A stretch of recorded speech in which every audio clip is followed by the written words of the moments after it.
Hey everybody, welcome back. So, I believe we are going to the jungle. I feel very welcomed back. I don't know about you guys. Yes. I apologize if I'm in a mellow mood. I have not had a good couple of weeks, so... But, to my loyal viewers, I will record. I apologize if I'm in a mellow mood. I'm eating peanut butter and drinking Dr. Pepper to try and get myself not hungry anymore. I was to say, you're in a good mood all the time these days, so... There is a reason for that. Yes. But to be fair, I'm usually not a grumpy guy, so... No, but it's funny because... It's interesting because, your situation... Because I have two best friends, Icon and Potter, and Icon's situation is completely reverse right now of Potter's situation. And it's really weird because I don't want to talk about the other one to the other one because I'm just going to upset them. And I'm like, this is weird. I've never had this problem where I have two friends that are having totally opposite, like, situations. It's really weird. Incidentally, for Potter, you can see Potter featured in the Minecraft video that we did years ago. Yeah. But, yeah, she might actually call during this video. Oh, really? Yeah, she's been calling me a lot. She's not having... things aren't going well for her right now, so... We should totally get her in on this. I don't know how, actually. But you have to admit that she'd be pretty hilarious. I don't think she'd be hilarious right now. I don't think she's in a very good mood right now. That's fair, too, I suppose. So... But... Alrighty. Did I praise... Sorry, I was off in La La Land. I didn't pay attention. I'm always in La La Land. It's a good place to be. Yeah, it's a nice place. I mean, it's a nice place to visit, but I don't think I'd want to live there. No, you really don't want to live there. But I mean, you don't have to get like a visa stamped or anything to go there. You just show up and leave whenever you want. Okay, so I believe I was gonna bring Graham and Galleon. So we need to figure out what's going on with the Mocchis. And we're going to the jungle to do that. Yes. And I have taken a break from Dragon Age Inquisition, so hopefully I'll do a little better with the controls. Mostly because I beat the game twice. I'm like 3 years behind now, I think. 2 years behind. I finally started Torchlight 2. We have that game, actually. It finally came out for Mac like 2 weeks ago. Like no big shebang, no nothing. Just like 2 years of dead silence after saying they would have it, and then suddenly it's out. And I was just like, it showed up in my Steam library. I'm like, wait, what? It just... I thought it was a glitch, actually. I thought, because I've had that happen before, like where Windows games show up on my Mac side. I'm like, that must be glitching again. I was like, I wonder if there's any new announcements, though. And I went to go check the announcements, and it was like, it's out! I'm like, wait, what? It's not a glitch? You mean I can install it? I actually got a Mac. Yes, I heard about that. I'm using it as a gaming server for like Minecraft and Starbound, but it's sitting here proudly right next to my TV. I'm sure we have somebody who frequents our house. The person who built our house likes to show our house to other potential customers, and I'm sure he's going to have something to say about it, because her house doesn't look techie enough and nerdy enough. I have my dining room is filled with Legos. It's turned into a Lego metropolis. And I have two unopened boxes of Legos waiting to be built. I'm building the pet shop now, and I just ordered 2 more on Amazon. I'm gonna have 4 boxes, and I think one of those is the 4th train, because I have a lot of trains. And so he shows the house, and he goes, "Here's the dining room, but here is the Lego room." And we like to tell people, well, we were gonna put a pool table in there, but it didn't fit. Alright, Graham can't obtain any more traits. Abandon high recovery. No! Let's get rid of... Fire lore, actually.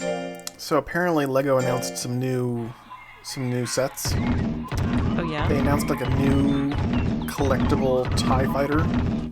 Oh. It's like 2,000 pieces or something like that, 18 inches tall. I mean, this thing is massive. I have one of my biggest Lego set, actually. I think it was the Millennium Falcon. It's giant. This thing would be me like about as big as that. A week and a half to put together, yeah. And it's actually in storage right now. I was getting a laugh out of it though because the price is gonna be like I think $200 for it, and I was just like, yeah, I know that's normal for Lego nowadays, but I'm just like, I remember when they were so much less. Well, actually, Legos have always been expensive. I know. It just, it's like when I was a kid, the most expensive set I owned was the airport monorail, and that was $100. I mean, that was, in the 80s, geez, $100 was a lot. I mean, it still is, but compared to today. But I mean, even if when you account for inflation and stuff, like they've still gone up quite a bit faster than inflation. Oh yeah. It's like as they've come. And they don't really have any competition though either, because they have like, I don't think anyone. Oh no. Well, Galleon might be able to go up there. They've eliminated their competition, is what's going on. Yeah. Okay, controls. Galleon, go up there. Ooh, we found something. Wow. A bone! There was a bone in a chest in a tree! Which totally makes sense. Yes. I was about to make a joke, but then I was like, that might not be appropriate. I was gonna make a joke. We started Dragon Age Origins, and I was about to make a joke, and I was like, never. Just. So I always get a laugh out of it because whenever you have Calb following you around, I can't hear his ba-doom, ba-doom, ba-doom, ba-doom. I can't hear that in the FaceTime. Oh yeah, but you can hear it in the recording. Oh yeah, the recording. When I go watch it on YouTube, it's like ba-doom, ba-doom, ba-doom, and every time I hear it, I'm like, what is that sound? And I'm like, oh, it's Calb. But every single time it gets me. Every single time. Finally, somebody got the reference to Calb. I could not believe how long it took.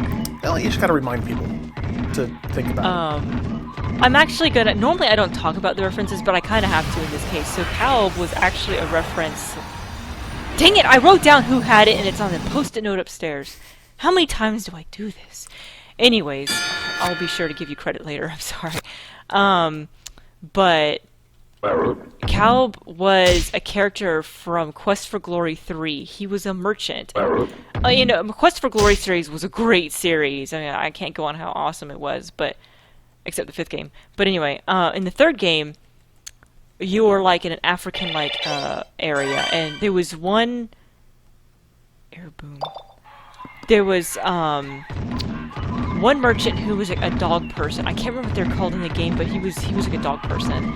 And whoever wrote his dialogue was freaking awesome. I see, if you have time, you need to look up. I probably can find a good link to someone that's recorded in an LP, but his dialogue for selling meat is just the best ever. Like, I can't go on how awesome this was. Like, he's trying to sell you his meat, and he does all these rhymes, and he says it like almost poetic, and it's so funny. It's just, and he's one of those characters that you remember, even though, and the funny thing is you can cheat him like crazy too, which makes it even funnier because he wants to sell you his meat so badly because you can buy food rations from him that you can barter, and you can barter with, like, starting with the 2nd game in the series, you can barter with people.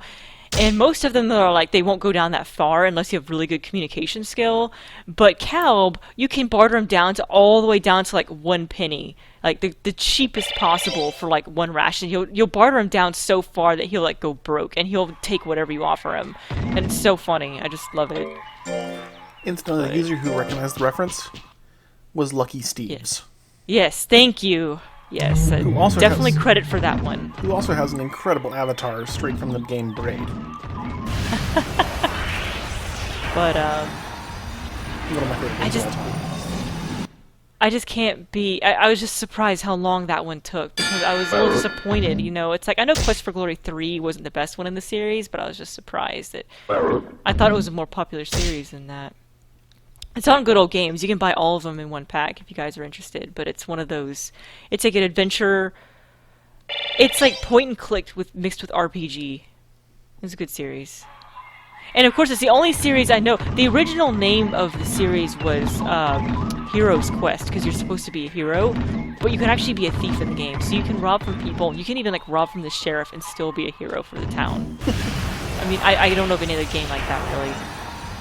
We can be a dork and a good guy at the same time. There's probably games like that today, but I don't play a lot of newer games. Dragon Age Inquisition was kind of a rare for me. Yeah, I'm trying to think what the newest, most recent game is that I've played. It's like, I don't know what it would be. Prison Architect, maybe? Probably. It's so funny though. For anyone who has played Dragon Age Inquisition, you can buy cassette. You can like I think Geek has a jacket you can buy that's of her armor, and it's like a jacket that looks like her armor, and it has like little tiny shoulder pads and stuff on it. And I'm like, I really want this jacket, but I really don't think I should be walking around in like the grocery store or something wearing a jacket that looks like armor. As much as I would love to do something like that. I was gonna say, you want to. I really want to, but at the same time, Helper's like, I really don't think you should. I'm looking this up right now. I'm gonna have to. I'll put a picture of it in the video. But... And it also says at the bottom of the page, accent not included. I love Think Geek.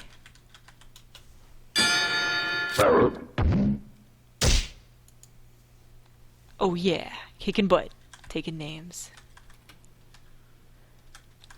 I'm not gonna jinx it today. You just did. I said I'm not going to. But you just did by saying you're not going to. I'm gonna jinx it! Monkey dust! Monkey dust! Oh, I did searches on Think Geek and I can't find it. I have to go look. You just type in Dragon Age. It's like only one of 5 things. Oh, Dragon Age. For some reason I thought it was Hero's Quest. Oh no. I change subjects in the middle of my conversation. I love doing that. That's like a recent thing for me. We're talking to Helper and I'll switch subjects in the middle of a sentence.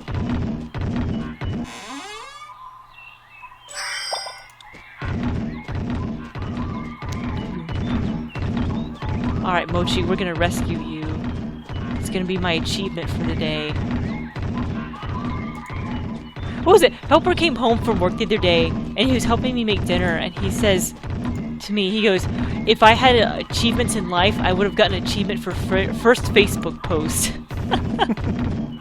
Of course, my question is, what the heck possessed you to do that? But it was a long story, but it was just funny that he told me that.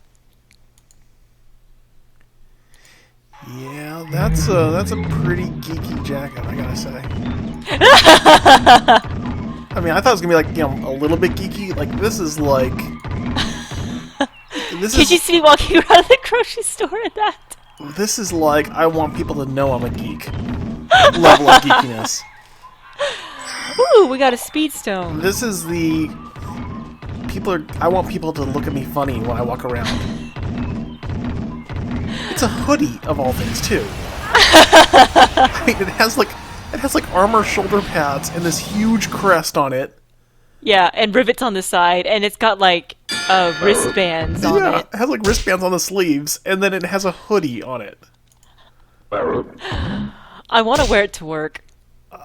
Like when I go to the office, I want to wear it and be like, yes, well, I'm in armor. So the danger is that with the hood up, at least from the backside, you could be mistaken for somebody from Assassin's Creed. I know. I mean, the crest that's on it is totally different from the Assassin's Creed symbol, but if somebody doesn't know better, they might think that. I'm actually surprised at how, when I play games that I feel like are mainstream, it's like everybody knows it, like Assassin's Creed and Halo and all those. And so when I actually started playing Dragon Age, got really into the series, I was surprised at how I don't know anybody who's actually played it. And I'm like, again, I have somehow found a series of games that I don't know anyone else who's played it. Oh, they're incredibly popular. Yeah. But, I just, the game just kept surprising me the more I played it. So, like I said, I just started playing the first game, and I'm enjoying it so far. I haven't gotten very far into it, but because I've only been playing when Helper's around, and which isn't often right now because he's busy. And Brian doesn't want to play with me. He's too busy squeaking his new toy. Oh no! Oh, no! No! I told you. No! You did it. I did. Okay, I was on the 3rd floor. We'll see you guys back on the 3rd floor later. Yeah, we'll see you then. Bye for now. Bye, guys.